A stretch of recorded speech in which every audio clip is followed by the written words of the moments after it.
গতকাল থেকে ভারী বৃষ্টির জেরে জলের নিচে রায়গঞ্জ ব্লকের মহারাজা স্বাস্থ্য কেন্দ্র। জল ঢুকে পড়েছে স্বাস্থ্য কেন্দ্রের বহির্বিভাগে, আর যার জেরে ব্যাহত হচ্ছে চিকিৎসা পরিষেবা। তবুও যারা স্বাস্থ্য কেন্দ্রে আসছেন তাদের জল পেরিয়ে আসতে হচ্ছে। চিকিৎসকদেরও পরিষেবা দিতে সমস্যায় পড়তে হচ্ছে। শুধু বহির্বিভাগে জলের থই থই অবস্থা তা নয়, জল ঢুকে পড়েছে স্বাস্থ্য কেন্দ্রের ডেটা এন্ট্রি ঘরে, ওষুধ প্রদান ঘরে। তবে এই সমস্যা দীর্ঘদিনের। জল নিকাশের জন্য যে ব্যবস্থা স্বাস্থ্য কেন্দ্রে থাকা উচিত, সেই ব্যবস্থা এই স্বাস্থ্য কেন্দ্রে নেই। প্রশাসনকে এই সমস্যার কথা বহুবার জানালেও আদতে কোনো লাভ হয়নি, এমনটাই জানান রোগী থেকে স্থানীয় বাসিন্দারা।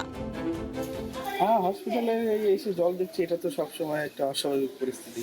হসপিটাল থাকবে, হসপিটালের মতো পরিষ্কার পরিচ্ছন্ন। এবার রোগীরা গেলে এখানে জল টলছে, কারো যদি মানে জলের জন্য যদি রোগ হয়, সেই রোগটা তো তার এই জলটা লাগলে আরো বেশি হয়ে যাবে। সেখানে তো একটা প্রতি সম্ভাবনা আছে। উচিত জলটা এগুলো তাড়াতাড়ি যত মেরামত করবে আমাদের। এখানে কি মানে মাস্টার প্ল্যান মানে কি ড্রেন নেই নাকি? ড্রেন হচ্ছে, সেটা তো হসপিটাল কর্তৃপক্ষই বলতে পারবে কিভাবে কি হচ্ছে। সেটা আমাদের রোগী তো সবসময় প্রয়োজন পড়ে না তাদের ভিতর ব্যবস্থা। ওষুধ নিতে আসে দেখতেছি হসপিটালে অনেক জল ঢুকে গেছে।